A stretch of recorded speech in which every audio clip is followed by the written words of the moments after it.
তোমরা আমাকে অনেকেই বলো যে দিদি ভাই আমার ফুলটা অনেক পুরনো হয়ে গেছে আর অনেক দিনেরই পুরনো, তো সেই ফুলটাকে প্রিজার্ভ করা যাবে?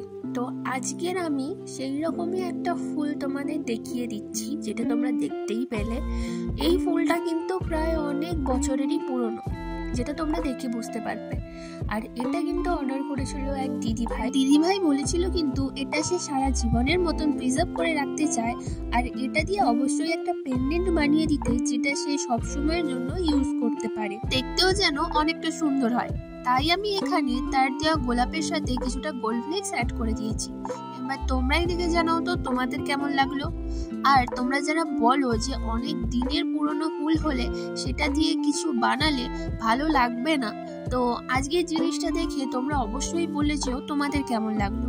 আর তোমরাও যদি অর্ডার করতে চাও তাহলে অবশ্যই কিন্তু আমার সাথে যোগাযোগ করতে পারো। টাটা।